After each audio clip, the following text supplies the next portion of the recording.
Traición y disenso. Diferencia según conceptos universales. En términos jurídicos universales, la traición implica actos concretos como colaboración con fuerzas enemigas en contexto de guerra, espionaje contra la seguridad del propio Estado, participación activa en acciones que busquen destruir la soberanía nacional.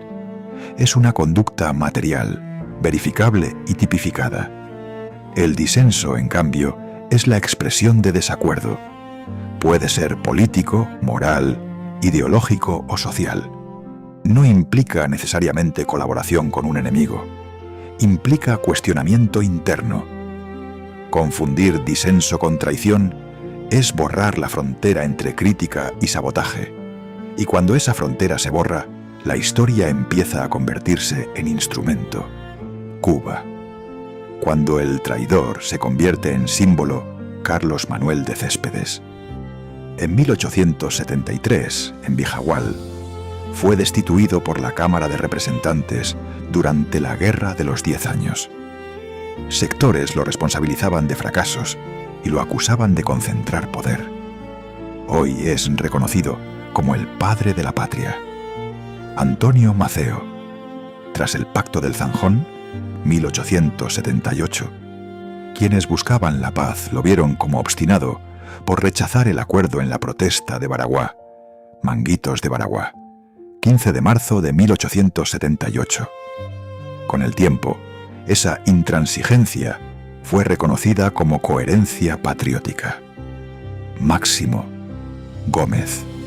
Por ser dominicano en los primeros años de la guerra, fue cuestionado por sectores que desconfiaban de un extranjero dirigiendo tropas cubanas. Hoy es el generalísimo del Ejército Libertador, José Martí.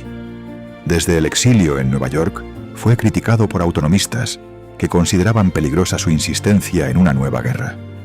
Murió en Dos Ríos el 19 de mayo de 1895 y hoy es el referente moral más citado del país. Huber Matos. En octubre de 1959, denunció públicamente la orientación comunista del nuevo gobierno. Fue arrestado en Camagüey y condenado por traición. Décadas después, historiadores lo reconocen como una de las primeras voces críticas internas del proceso revolucionario. En todos estos casos, la acusación respondió al contexto político del momento. El juicio histórico posterior fue distinto. Ejemplos internacionales. La misma dinámica, George Washington, considerado traidor por la corona británica tras la Declaración de Independencia de 1776. Hoy es padre fundador de Estados Unidos. Simón Bolívar, acusado de dictador y perturbador del orden por élites coloniales y sectores republicanos que lo abandonaron en 1830. Hoy es el libertador de varias naciones. Benito Juárez se enfrentó a conservadores y al imperio de Maximiliano. Fue acusado de fracturar el orden tradicional en la década de 1860. Hoy es símbolo del Estado laico mexicano.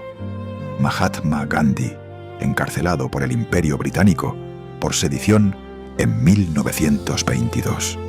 Hoy es símbolo global de resistencia no violenta. Nelson Mandela, condenado en 1964 por sabotaje y considerado terrorista por el régimen sudafricano. Hoy es icono universal de reconciliación.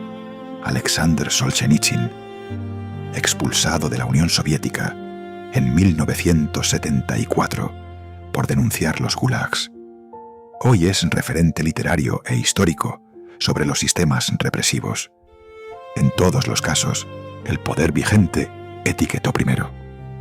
La historia revisó después. La historia como espejo del poder. Cuando un sistema llama traidor a quien cuestiona, la pregunta no es solo qué dijo esa persona. La pregunta es, ¿qué estructura estaba defendiendo el que acusaba? La historia demuestra algo constante. El poder suele llamar traición a lo que amenaza su estabilidad inmediata. El tiempo suele llamar reforma a lo que amplió la libertad. Por eso no basta con repetir etiquetas heredadas. Hay que analizar contexto, hechos y consecuencias. Porque al final, la historia no es solo memoria, es también disputa por el significado.